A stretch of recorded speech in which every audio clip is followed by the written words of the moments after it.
Colin Murphy is a Northern Irish comedian known for his sharp wit and satirical take on politics and everyday absurdities. That's the first one that came up.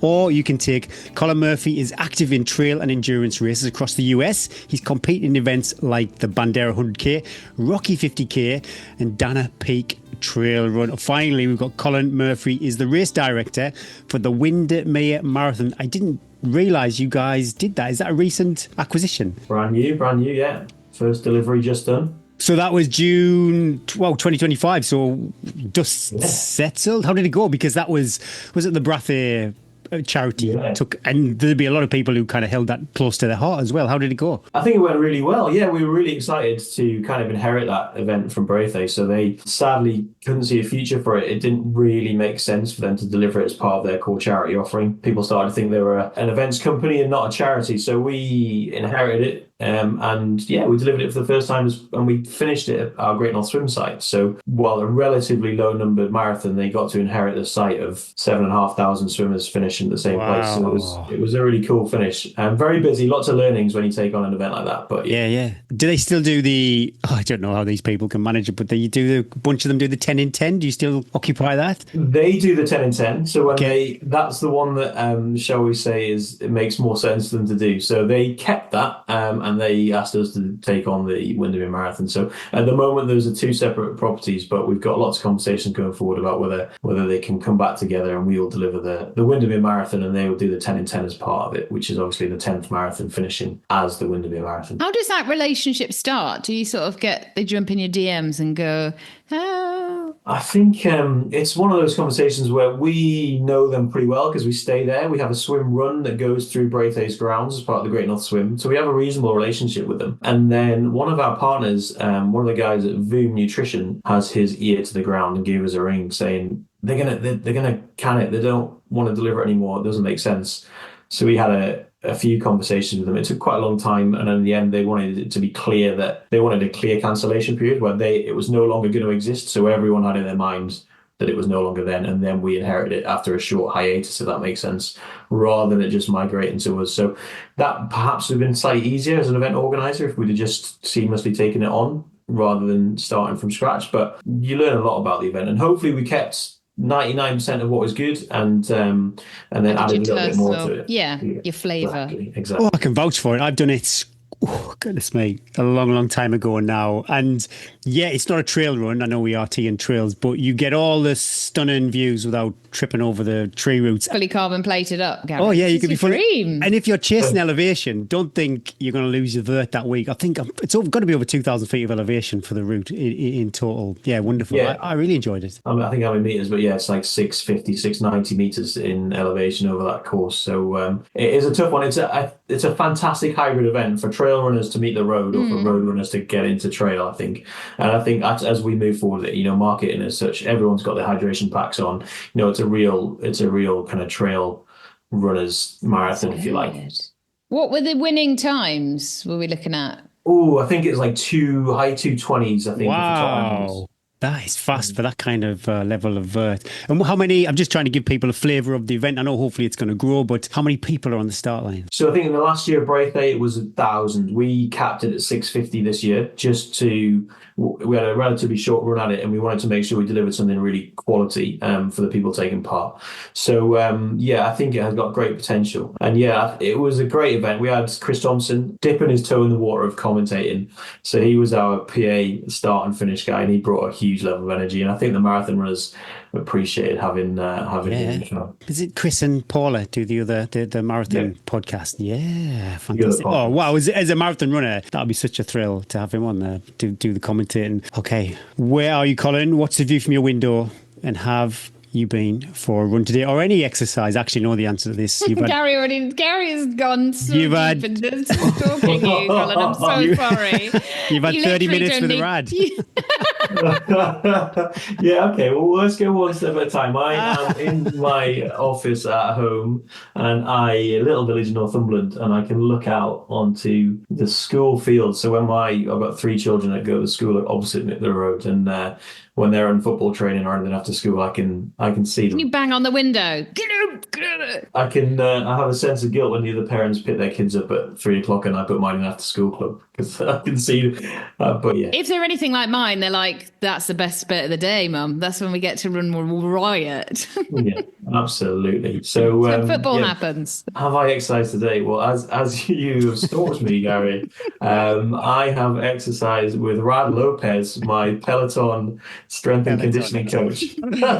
Excellent. So, Can I Google Rad? Let's see. Is this a man? We talking about a man? Yeah. Is he sort of got his top off? He's got a good look. No. Whoa, I'm not going there. You've already gone. He's a great looking guy, and now and again he does his classes in Spanish, and I forget, and I end up doing a Spanish workout. About 5 weeks ago, I tore my hamstring, so I am trying to get back into a bit of the physio. Was like, you're getting old, you need to do more strength. Yeah. So I'm doing a little bit of light running and a lot of Rad. I do a lot. Oh, Eddie.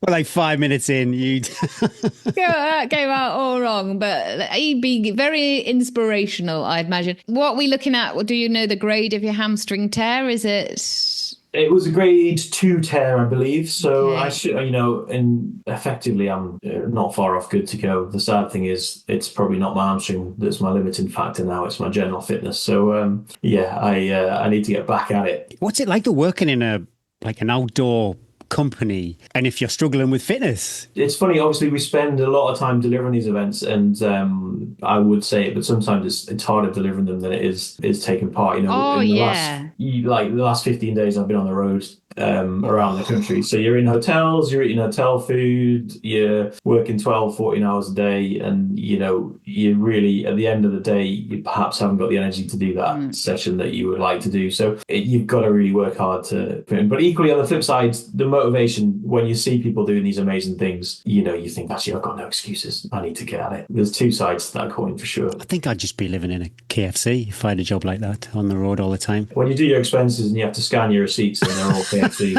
When my husband does that, he's like Dunkin' Donuts. He's got about 8 of those. I'll find out those. I'm like, does the lady in HR not go, hang on a sec, Bryn, does she not judge you a little bit? Did you really need all those? There's an alarm bell goes off, definitely. I can't read this receipt for the grease, Colin. Oh, God. All right, then, yeah, well, hopefully you are running soon. And if Eddie and I turn up at your door, where are you going to take us for a run? What are the local highlights? Oh, there's some good little quiet roads. If you need a decent road session, there's a good kind of 10k loop straight from the door, or you can get onto some longer trails. We're in Northumberland. I think the main difference between where I am and the lakes where I spend a lot of time is there's so much countryside in Northumberland, but it's not so accessible. There's not as many paths and as many trails as the lakes. So when you get to know them, there's some great routes out the door. So I'd probably take you on a kind of a 20k trail in and around this kind of West Northumberland area. Oh, 20k. That's just enough, isn't it? You've not completely buried yourself. Take the edge off you. Yeah. Go quiet for a bit. I'd need snacks. Well, our paths crossed 13 Valleys last year. But yeah, could you share with us, with our listeners, a little bit about you? I know your LinkedIn job description has you down as Head of Operations -Adventure Great Run Company. Yeah, so I've been there for forever, really. So I've been at Great Run for 18 years, just born and bred in the kind of not born, but bred in the Northeast. Headed off, did some other bits and pieces, and then came back and I did like corporate team building and psychology at uni and things. So came back to the Northeast and looked for the first job with the word events in the title, and went to a round of interviews when it was called Nova International. I had no idea what they did, so I just kind of got myself into this interview process and felt a bit bad because there's lots of people doing the challenges and the tasks and the egg drop challenge and all these things that were desperate to work for this company, and I didn't have a clue what they did. But yeah, 18 years later, I've done everything from mailing out passes and checking risk assessments to delivering all sorts of events, from elite athletics and city games to we've done some world champ stuff. I delivered some race walks on the mile, all sorts of different exciting and random things. But yeah, love it. And the most recent iteration of kind of of the job is adventure. So we've got a little division called Adventure, which is kind of anything off-road. And we included the Windermere Marathon in that. So it's kind of trail runs, ultras, and we've got the Great North Swim as well.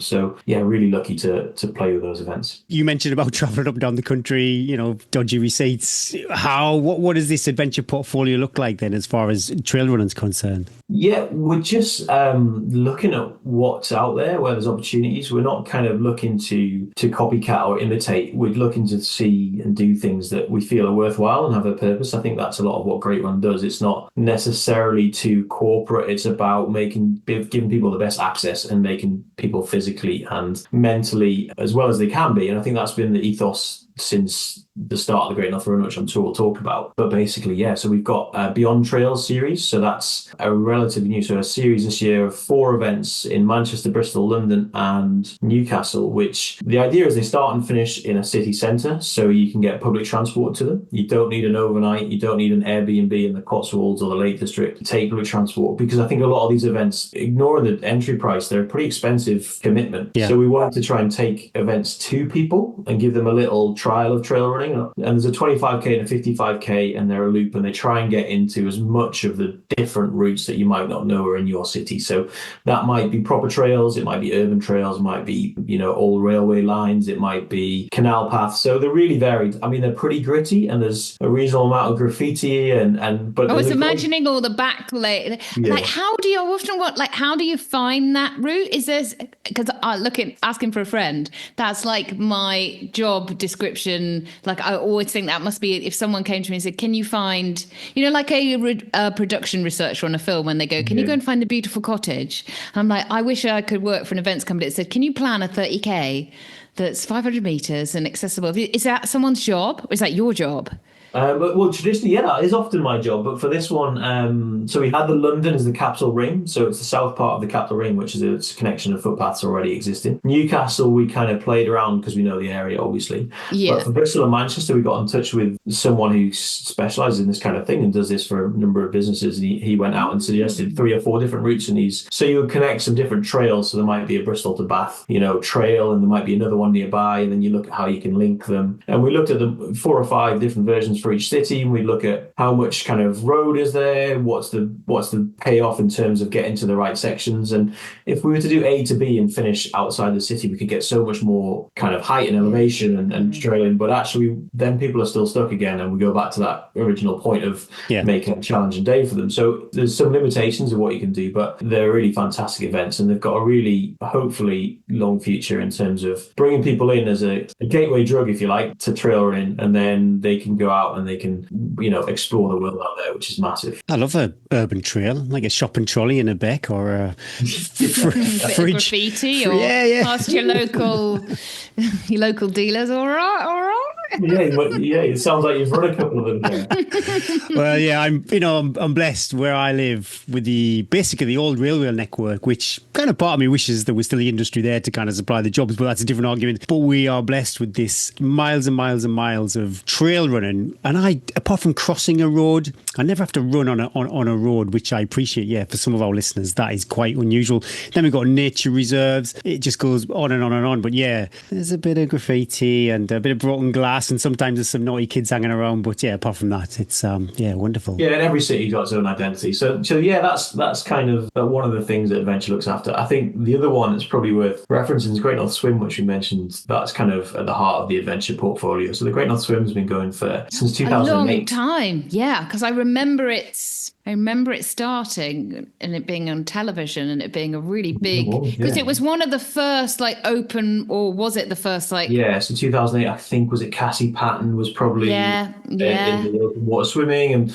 we started to get some dialogue in the UK about it. And I think that first one, I remember I was relatively new into the business, and the ethos was very much, let's take this cool and amazing concept of swimming in the open water and help people do it, because everyone likes the idea, but no one knows how they go about doing it. What wetsuit do I need to buy? Where do I go? How do I make it safe? So we kind of put that on, and it was a 1-day event at the time, and now it's 3 days. And originally it was 1 mile only. Now we have 250 meters for 8-year-olds all the way up to 10K swims, and it really is amazing. And I think the most standout memory for me of the Great North Swim is in that first year. I remember standing at the start line expecting everyone to be freestyle swimmers and triathletes and really kind of hardcore, and actually it was none of that. It was just people come in to enjoy the journey, enjoy the environment, and swim with their friends and chat as they went around. And halfway through that event, I went and bought a wetsuit from one of the stands. Like, this is me. I'm getting into You and that. Gary are so similar. That probably says more about me than it does the event.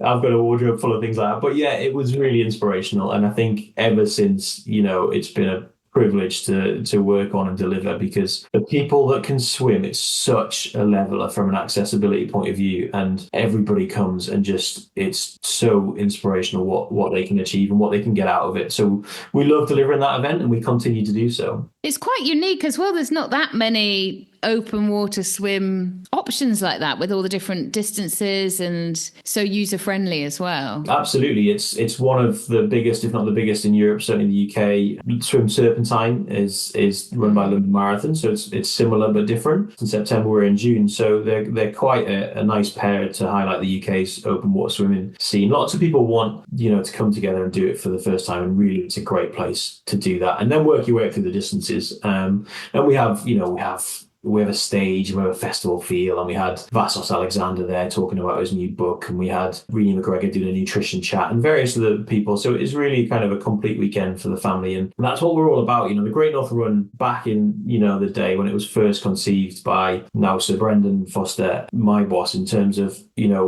running and saying running should be for everyone. You shouldn't be looked at as a strange person running down the streets. And he got together with his mates and said, let's do something in the Northeast and see how it pans out. And obviously the rest is history. That kind of same mentality, that same ethos was taken into that North Swim sphere and thrived and did really well. And I think the opportunity came for the 13 Valleys in a similar way. We had some conversations with the Lake District National Park. We talked about what they had, what they didn't have, and their current strategies in terms of, attracting and dispersing people to the Lake District, trying to get people to see more of it. And they asked, what do you guys think? What could you do? I went away and looked at the UNESCO World Heritage Site bid, which was pretty dry reading, but it talked about these 13 unique valleys of the Lake District, and that's how they got the status with UNESCO. As someone who'd been to the lakes countless times through my life from a small kid, it's not something I was aware of, these 13 valleys distinctly. And and the other thing that I was aware of is they don't have this multi-day trail that you can walk over time. I was lucky enough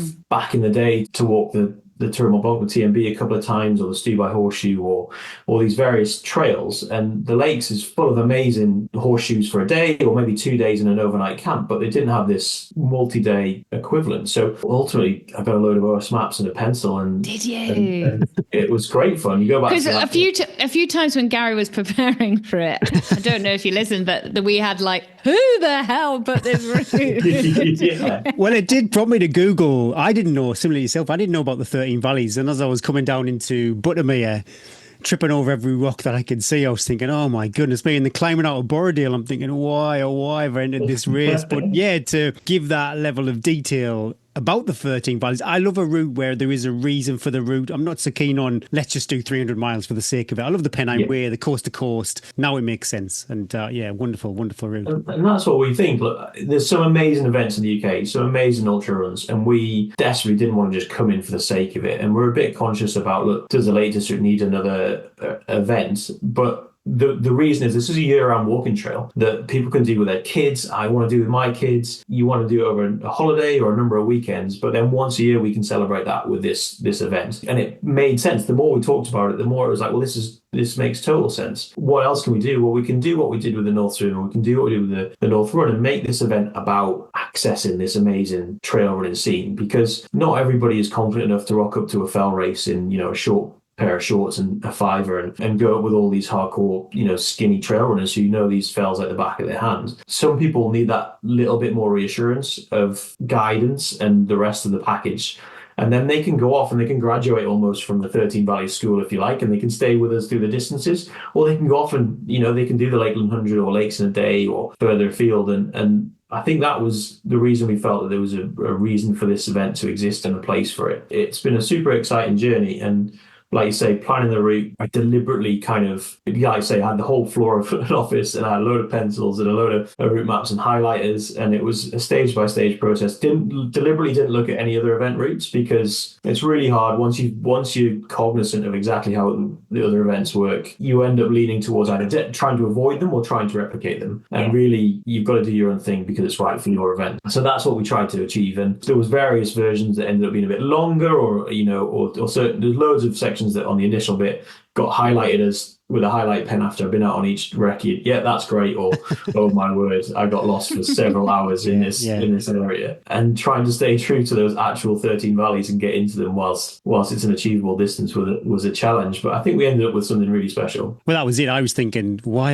It's like 115 miles, I think, total distance for the full 13. I'm thinking, surely it could be like 102. But yeah, if you've got to touch the 13 valleys. But going back to your point on assurance, I can testify from being on the ground, I've never experienced a level of like assurance from the kind of event infrastructure. I remember seeing like either volunteers, say mountain rescue maybe, or staff that you'd employed for the period of the weekend. Many a time I'd see like a little tent on the side of the trail and someone popped their head out just checking that we're okay as we run past. That was a real welcome and a surprise, to be honest. And also that if someone's kind of not sure about the navigation, I think everything from Ambleside is flagged.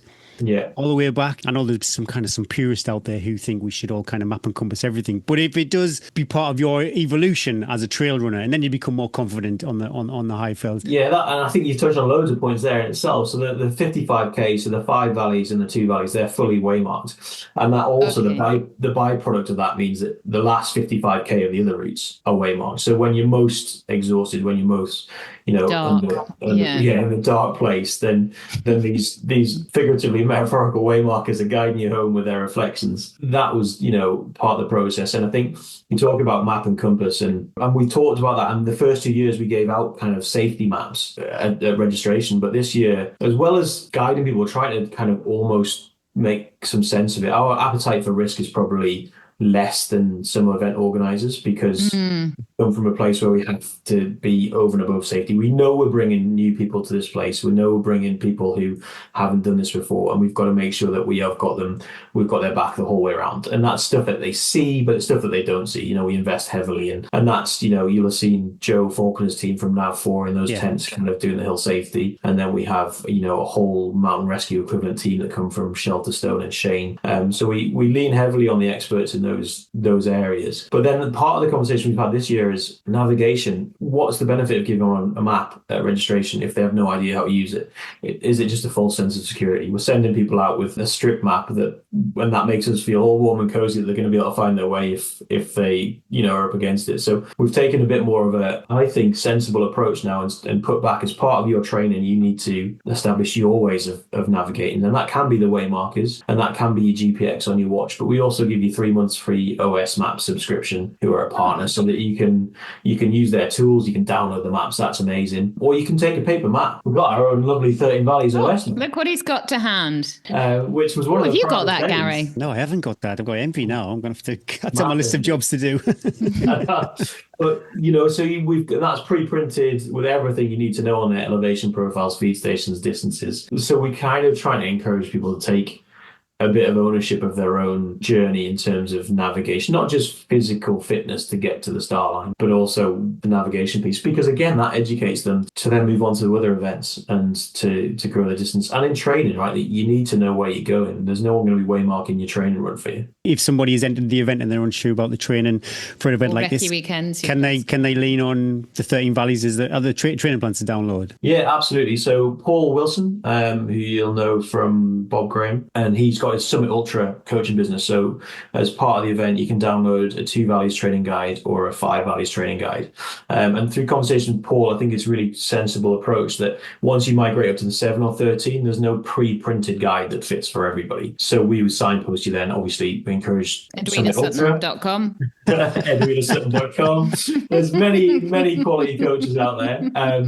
But the idea is, that we can give you a head start, if you like, for 2 valleys and 5 valleys. Is there any criteria to enter? The 7 valleys could stand alone as a really punchy race by itself. You just got the layer on top of that. Do you have to have any previous experience to enter either the 7 or the 13 valleys? No, so it really interesting and again, learning from the community. So we were at the Adventure Sports conference that Shane and James organised, where you were last year, Edwina. A couple of years ago, I think we got started, and we'd originally said that you had to send to us some kind of prerequisite criteria. And it's pretty boring, but the long and short of it was, after listening to I think it was a KC at the conference, they were saying, well, what qualifies you to vet someone? So is that result valid? What qualifications have you got, Colin, to understand whether that's really appropriate? So if it comes out, you're taking the responsibility as an organizer on then of somebody else telling you, because they say, well, I've told them. Really what we've done now is we've flipped on its head and said, actually, we'll tell you how hard it is. We'll be really honest with the details and the training plans and what you need to do. And really then it's on to you to understand whether your ability is up to it, rather than us trying to interpret your results and your previous racing history. I think that's the approach you've taken from 2 sides of the coin, a legal side, but also I think that's the best way to do these things, is help people make their own decisions about the distance that's appropriate for them. And relatively, I think people have been quite common sense about it. Did that come back to bite you on the bum at all last year? Did you find anybody on the hill going, I've got my vapor fly, I can't get down? No, I think we've been pretty lucky, to be fair. I think it self-polices. We know that the 13 valleys in particular starts in the evening and very deliberately goes off into the most remote sections of the course where you wouldn't want new people running over in Wasdale, where it's not an easy way to get out. And we do have some dropouts in early stages, but none of them, I think, were because they'd underestimated the challenge. You know, sometimes just having a bad day. We all watched, obviously, the trackers, and we're in event control, and we've got all the trackers on. And the start horn went at 6 o'clock on the Friday night. One tracker went straight from the start line back to the car park. Wow, okay. Got on his car. I think that guy just realised, I think he wasn't very well, and I think he was trying to force himself into it and realised, look, this is not going to be my day, which is a bit heartbreaking to get as close to that as, you know, to good choice though. Don't go up there. What was the decision behind starting at 6 o'clock in the evening? Because we always have lots of people asking, like, that gives runners quite a lot of anxiety, an evening start straight into the dark. I think ultimately it was down to timetabling, down to getting the best out of the weekend, down to allowing people to try and get up there on a Friday. Really supportive and look at the timetable through the weekend, trying to make sure that then the winners are coming at a time when we've got a really busy finish line and we've got lots of other events finishing that. And on the Saturday night, the payoff is a real joyous kind of, as you go from the first finish of the various events, they kind of correspond to each other, and we move through the program, and it's a really great evening Saturday into Sunday morning. We could have started it as a morning start. I know that's preferable for a lot of people, but I think that evening buzz is something special. And as you're in Crow Park, you're looking over to water and the kind of lights just changing at that time of year in September. The moon might be up, the stars might be coming out. I think last year, Gary, it was actually a really beautiful evening. Beautiful night, yeah. Into Honister, and I think that's the payoff. He says, I was like, you're not the one going up all night. Do the races then cross over? Like, Gary, did you then see? Yeah, I saw. I'm not too sure if there must have been 7 Valleys runners. I definitely caught up some 7 Valley runners, because initially I was thinking, I'm going to chase these people down, but then you catch them up and they weren't even in the same race as you. But yeah, it was still great to see people out on the trails, because especially, say, for a 100-miler, I was definitely not at the front end of that race, but it can be quite a lonely affair. So to catch up the other events, yeah, I really enjoyed that. And going back to your point for the evening start, that reduced the Friday stress, made Friday such a breeze, as opposed to like an early start that would have been another night away from home. Although I didn't appreciate, but this was just because I took so long. I think I finished at about 6 a.m, so it was pretty quiet in Keswick at 6 a.m. morning. But other than that, yeah, it was wonderful. I think that's one of the things that we've only had 2 stages of the event and we're learning loads. They've been fantastic. Certainly, in my opinion, we've got far more right than we've got wrong. But in year 1, it wasn't perfect. And then when I saw on one of the forums after we put the second event on, someone had said, how was it? I did the first year, I finished during the night and the atmosphere was a bit challenging. It was hard to find my bag in the baggage tent. And then someone else replied on our behalf and said, oh, it was amazing. There was a Finnish team on the finish line and they got us a hot drink and they went and found my bag for us. And it was just really nice to see. These are things that we had spotted. Yeah. Could be better, that when you finish, we now have 2 marshals dedicated for pretty much every runner that finishes. One gets them hot drink and food and sits them down in a chair, and one goes and finds their bag. Whereas in year 1, we didn't get that right. There was a marquee in the car park with no lights. Okay. And if you finished at 4 a.m., you had to go and poke around in it and find your bag. Oh, and your legs, your hamstrings would have gone, oh God. But that end of the race, like even if people are coming out of like the hell of the, they might have been out on the trails for 10, 20, 30 hours, and they might have not enjoyed a lot of it. A lot of these long races, we don't enjoy a lot of it, but the finish, but if you can make that finish line, that's, make that the minute they finish, somebody's like, little hug, cup of tea, can change the whole mood. It can change the whole feeling about the race, and they leave going. You sign up for the next one. And we're working hard on that. Like Gary says, it's hard when it's 6 a.m. But Altra, our new title partner this year, are going to do like a Sunday brunch. We hope. That's not confirmed, but we're hoping that they will encourage anybody who's finished the races over the weekend to come back on Sunday morning and support those finishers who are finishing when the finish line might be a bit quieter, and really give some atmosphere back. And you get the medal put around your head, and it feels like a pretty special moment, especially if it is nighttime when it's all lit up. We were at UTMB and chatted to a guy who was finishing, and he was due to finish about 3 a.m., 4 a.m. at UTMB. He decided he was just going to stay for 2 hours at the final feed station so that he could finish when there was some people at the finish line and get the atmosphere. I've heard that quite a few times. There's no one at the finish for me anyway. They're all still asleep, so I'm going to wait till they're up, and then I'm going to go down when my family are there. And the poor guy got there at the prescribed time, but his wife and his child were running late, and they missed him by 15 minutes. Oh. I've heard that. Is there any, I just had an idea. I wonder if you do this. If you don't do it already, then copyright edwinasutton.com. Is there any, like Lakeland have the, is it the 10 slate, 5 slate, Gary, Lakeland 100? 5 slate for the 100 finishes, yeah, nothing for the 50s. Is there anything of like people maybe doing, I realise you're in the early stages of the races, but like doing the 2K, 2 Valley, that'd be nice, wouldn't it? 2 Valley, 5 Valley, 7 Valley, like, and then you maybe get like a prize if you do all incarnations. I think absolutely. We're keeping a little background eye on who's done what, who's come, we've obviously done it twice, who's come back and done different distances, who's jumped from 5 to 7 or 7 to 13. And I think there will need to be definitely some recognition of when you've got the set, when you've, because I love the story of the race and the fact you've gone like, we want to, it's like, people can start it as like their first trail, and then so there's a real like you could actually really buy into that as a newbie trail runner and go, right, I'm gonna, because lots of people, it's hard to that journey into ultra running. I think people don't realize how long it takes to earn your stripes, but if you were able to go back and do some of the same course and add the distance, there's that familiarity, the race structure, the race infrastructure, some of the course, you're just adding a little bit, it takes out a lot of the anxiety for people as well. It's quite a long project, isn't it?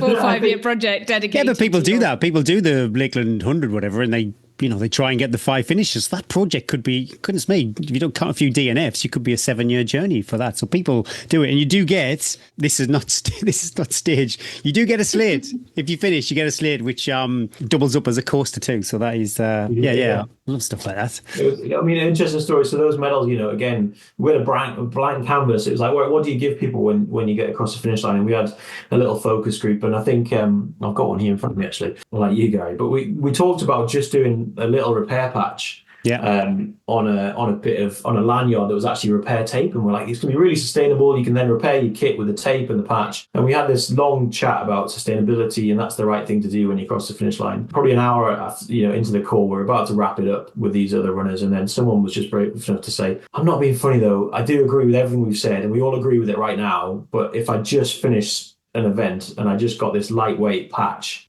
think I'd be a bit pissed off. And we realized that actually everybody equates weight to, of what they're given to value and their achievement. So we kind of went back to the drawing board, and that's when the slates kind of came back. So a piece of Lakeland slate with the repair patch stuck to the front is what you get with a lanyard that can be used for your keys or whatever. So it's all reusable, and they're all different, but they're going to be the same going forward. So you can collect the set. It works really well. And if you, I need to get it right, but if you DNF, I think you're welcome to come and get the patch still from the finish. Okay. So, because obviously 90% of your journey is the training and the commitment to get there. So if you've got that as far as the start line, then you've earned that. Oh, do you reckon that's what the guy got who drove off? He'd got his patch. He was like, I'm out here. No, he just had a hole in his kit, so he needed a little repair patch. So then you get a slate. So I think that's been one of the success stories of it. And and going back to, again, what you said, Gary, about people on the journey. So my wife, I'm sure she wouldn't mind mentioning, she's like an occasional Great North runner because she knows someone that works for it. So but she wouldn't get discount, not free entry. You get 10% off, love. Yeah, she might know someone that can, sort her out. But she's not, she likes to be outside and stuff, but she wouldn't class herself as a runner per se. But then, so year one, she came to the Two Valleys and absolutely loved it. And one of the learnings for us as well was in the little family WhatsApp groups, I'm sure we've all got them, where it's all going off and everyone's asking about, where's Katie's tracker? And in the first year of the Two Valleys, we didn't put trackers on because from a safety point of view, we didn't need to know where they were. It was a much simpler route. Yeah. But I suddenly felt this huge sense of shame that this was a huge achievement for her, but she was kind of not getting the same kudos because you couldn't track her. So that was moment in an instant that year two, we're going to get that right. And every single person in the event is going to get a tracker so that we can really shout, and they can shout about their achievement, because people in that Two Valleys, 22K, it's still a chunky event. It's a long run. That's a really long run. Yeah. And so they're as worthwhile, celebrating, and they should be so proud as the people who finished the 13 Valleys. So they're the kind of small changes we've made. And my wife came back and she did the 5 Valleys in the second year. And she's your prototype. I love it. 7 Valleys this year. So is it 7? Yeah.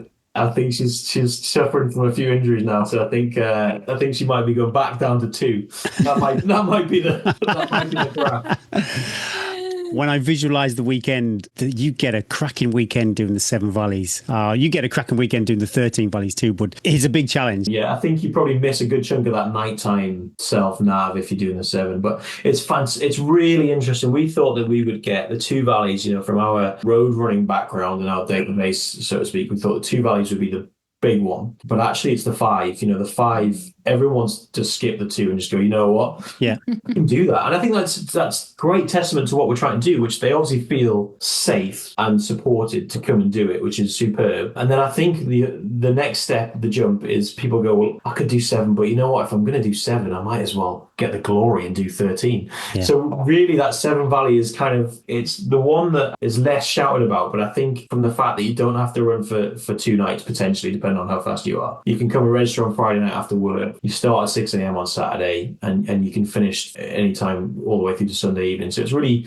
achievable as a 110K race, but it is a punchy jump. It's, double the distance of the 5 Valleys. So it's really interesting to watch how these 4 events kind of evolve, and it'd be dead easy for us to jump in and change them and say, should we make the 7 Valleys a little bit less of a jump, or should we waymark it? And I think we just got to find some time to let them kind of work out what they are themselves before we wade in and start moving them around, because it's nice that they just develop their own personality each of those distances. I just had a quick look at the distance, because the 7 Valleys 110K, 13 Valleys 180K, but actually, I know it is a lot, but on pet you could ghost yourself into telling yourself that there's not much difference, but actually it's double the amount of time, the winning finish times.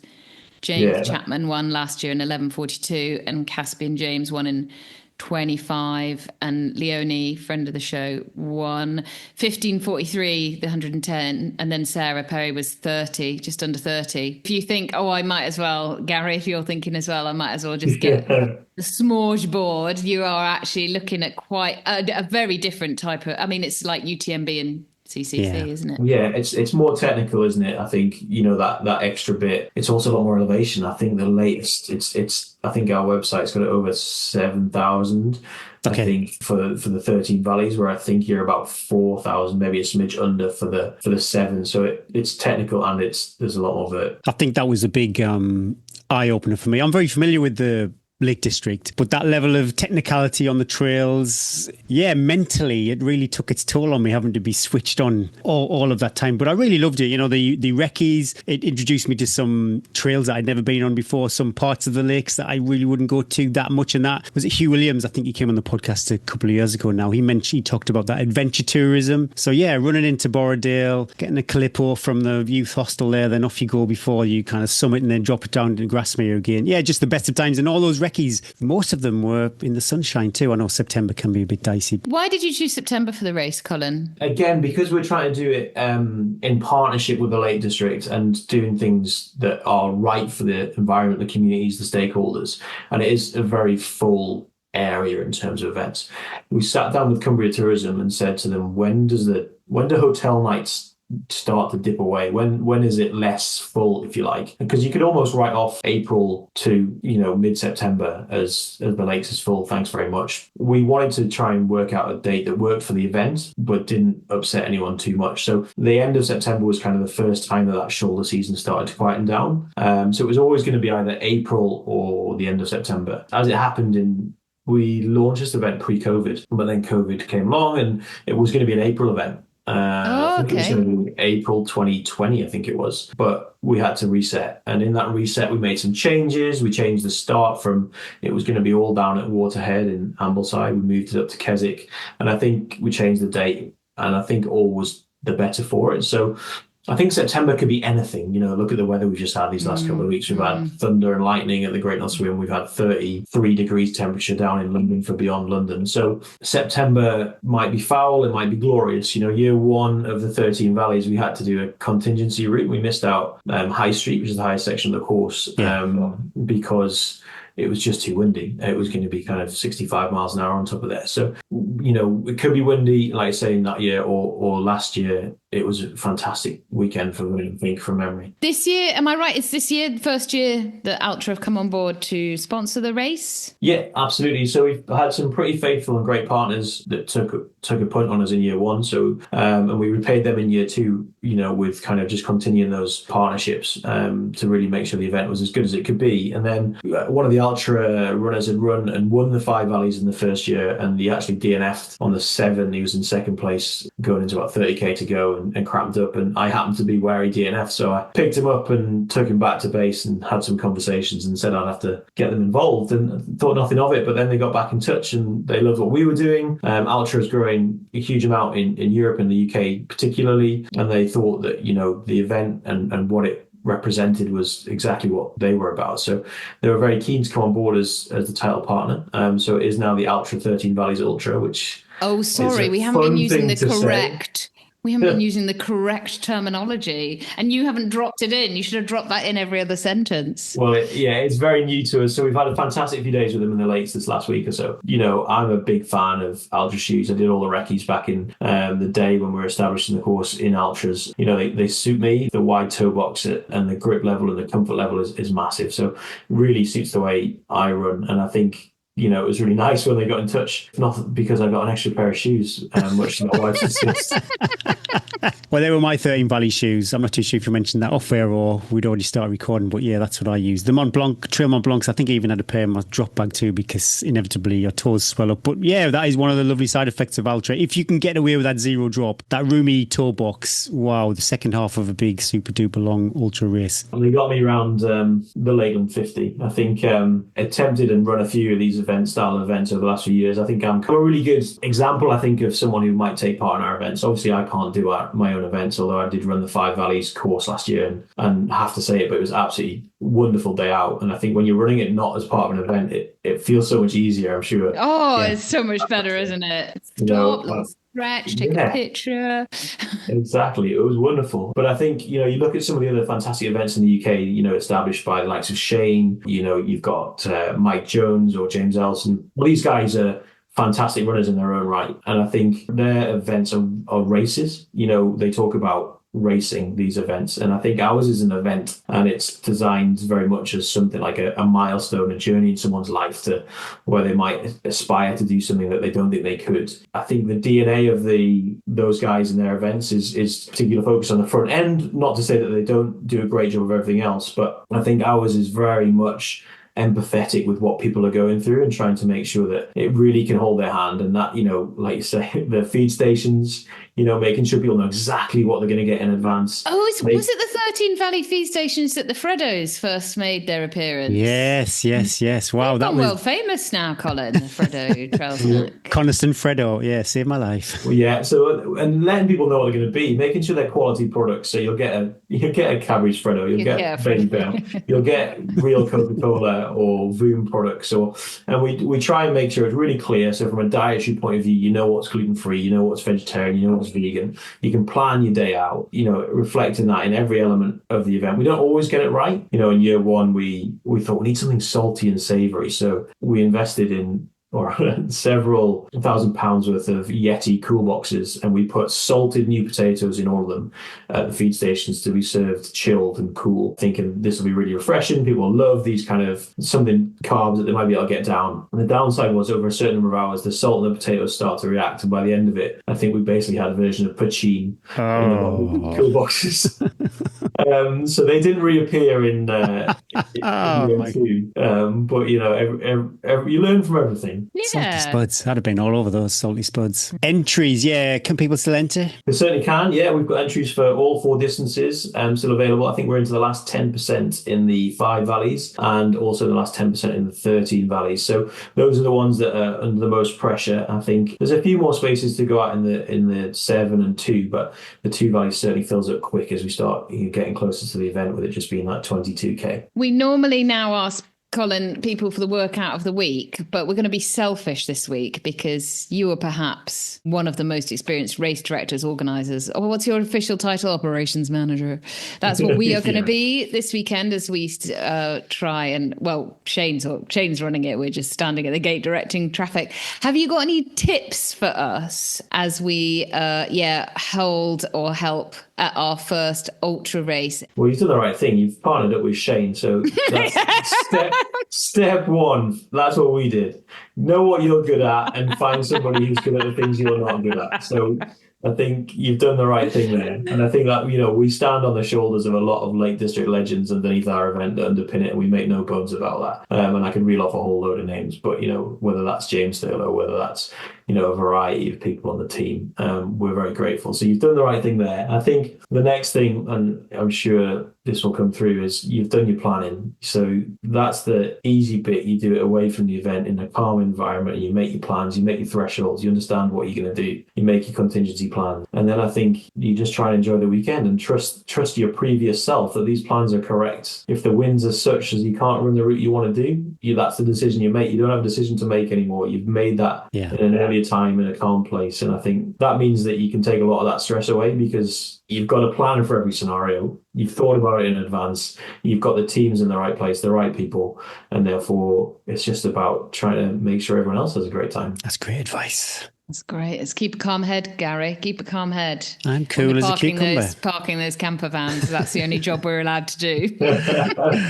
I've just noticed, actually, Colin, on your left shoulder there, I've got the same picture, the Great North Run print. Oh yeah, I've got a full house. I've got a Great North Swim one over there, and I've got my bespoke 13 Valleys prints just out of shot. Great North Run. I love that this has come round this podcast because Gary and I did the Great North. I went to Durham Uni, Colin, and I did the Great North Run 3 times every year when I was student. I tried to find my results. I can't remember. And I do remember some dodgy coming out of Clute and getting on the train to the start. But it's got such fond memories, that race, and then getting to South Shields, getting the fish and chips, standing minorly hypothermic, because obviously we were students, we didn't have it. We literally would just go in our shorts and t-shirt on the train, I think, run the race and then eat fish and chips and then and drink the beer.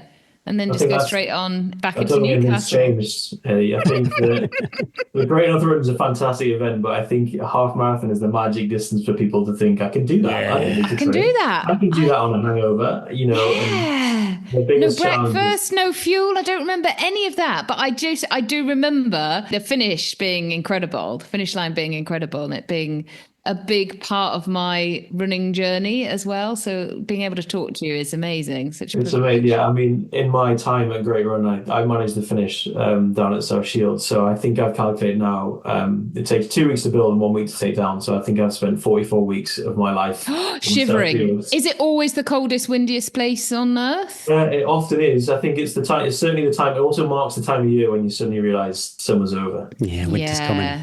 Yeah, winter. I remember seeing many hungover people on Claremont Street Yeah, in the bushes. absolutely. I think it's very similar but very different affair to the 13 Valleys. It's goosebumps, honestly. The start of the Great North Run, if someone's out there and they haven't done it. Maybe it's because I'm from the Northeast, the local hero, they play that song on the start line. But the last time I did it, they played it. If you don't get tingles up your arms, up your spine, it's just a special place to be. It's wonderful. It's a special place to be. I'm devastated I didn't get to give you my workout of the week because I'm currently doing... Is it one from what's his name?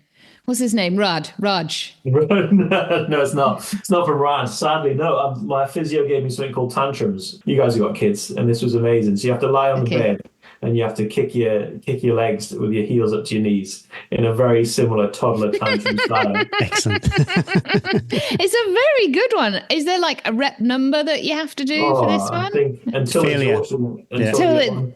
Your parents give you an ice cream, I think. Is that not what you have to do?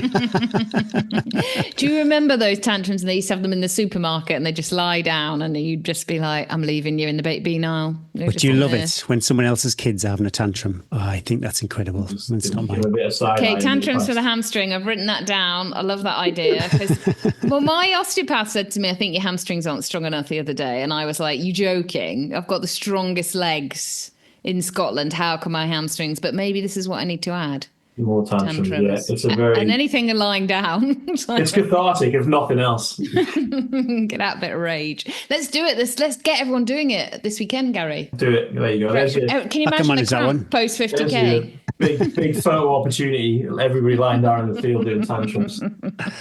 Okay, quick 5 questions. Oh, I'm going to change this quick 5. First quick 5 question. You could win the Great North Run, or you could save a penalty in the cup final that would mean Newcastle would win the FA Cup. There's 2 halves to me for that answer, but it's going to have to be... I was lucky enough to be at Wembley this year, so I definitely would be saving the goal, I think, to lift the cup again. Okay, assuming you're not injured, run, cycle or ski, what do you enjoy the most? Oh, it's going to have to be ski. I think ski is my go-to. That was my first adventure sport, if you like, and I was lucky enough to ski the oak route from Chamonix to Zermatt a few years ago, and I think that has got to be the number one in my kind of adventure career, if you like. Ooh, yeah. 13 Valley ski. We wait till the snow comes in. Yes. There is actually ski. Is it Glenridden? They've got a ski slope just as you're climbing Sticks Pass. So yeah, that'll be a little addition. Okay, Sunday roast time. Well, can you mix your condiments? It's a double question here, actually. Would you ever put ketchup on a Sunday roast? Absolutely not. I'm a purist. But then would you mix Gary? Would you put ketchup on a Sunday roast? If I was on my own, yes. If I was in public, no. I mean, I nearly... So at home you would? You'd let your kids put ketchup on their Sunday roast? Oh, yeah. I want to come to your house. Sounds really easy. What about mixing your condiments? George loves horseradish, but he will put it on anything else. So, you got your applesauce if you're having pork, if you've got your mint, if you're lamb. Can you cross the condiments? You can only have Yorkshire puddings with roast beef. You can only have crackling with pork. But the cheats way to do it, Gary, is you do a double roast. You do your roast pork and your roast beef. And then you can have all the condiments you want. That's like going to Toby Carvery. That's a double. My kids mix the ketchup and the mayonnaise to make some sort of like pink. Rosemary. Rose, is that what it's called? Yeah. Oh, right. It's beautiful with some prawns. The operations director for any event or race, what would it be? Oh, I think it would be the 13 Valleys Ultra, Gary. Oh, shut up. Honestly, I thought you were going to say UTMB or something like that. No, I think maybe it's tragic, but I'm so passionate about it. Having seen it from concept through to delivery, it's got a special place in my heart. Any event where they print a bespoke OS map, I'm an OS map geek, so I'm all about that. So I'll stick with that. You know what? Be happy with what you've got. Have you got a favourite part of the course on the 13 valleys? Probably got a couple, but I think that run up towards Honister, where if you look to your left, you've got the view over Rosthwaite, and it's like that beautiful valley in there. I think that's right up there with one of the most beautiful sections. But I've just spent 3 days filming with Altra, and they're like, take us to a beautiful section. And it's like there is so much to go at. We're spoiled. I mean, the Glenda Terra for the two valleys and every other finisher is a beautiful section of the course as well. I think just because it's a bit more accessible, it probably doesn't get the kind of fame that it maybe warrants. That's true. Okay, every week we share the podcast over on Instagram, Colin. You get the choice. You can choose our Instagram story music. What's it going to be? I think one of my favourite parts about designing this event from the ground up was saying, right, we need some theme music. We need something emotional to play at the start line. And I've got a great playlist on my phone, which is just like hours of research of different tracks. But we ended up with Ludovico Einaudi with, I think it's pronounced Divenire, which is this really emotional bit of music, which I absolutely love. And we later on learned that it means become.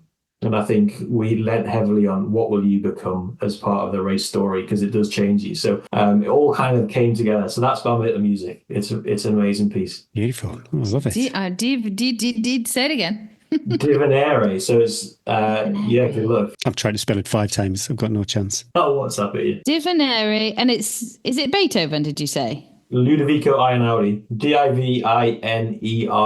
Oh, I nearly got it right. Oh, yeah, best of. I got him. Oh, he's got a greatest hits. Awesome. I also noticed you've got a lovely bit of fade out music that you guys use for your pod that it was also the same bit of music we used for our highlights video in the first year. Colin, what a joy. I'm signing up to all 4 of them. I'm going to do them...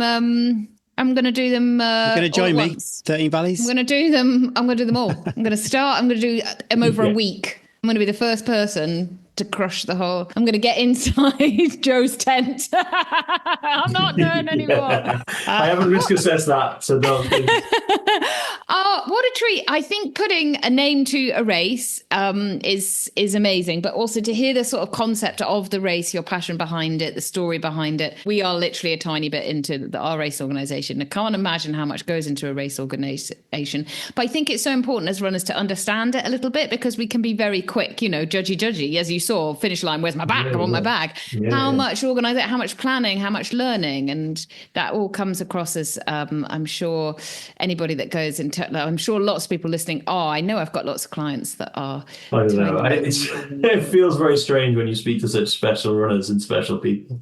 So it's a pretty dry topic. So it'll be interesting to see what feedback you get. But I love chatting. Not at all. You brought it to life. It could have been dry. You brought it to life totally, and that shows the passion behind the races as well. So best of luck with the partnership with Altra. Best of luck with the races, and we look forward to following your progress over the next. You'll have to come down, because we've got we use Anna Troop's place as a feed station. Yeah.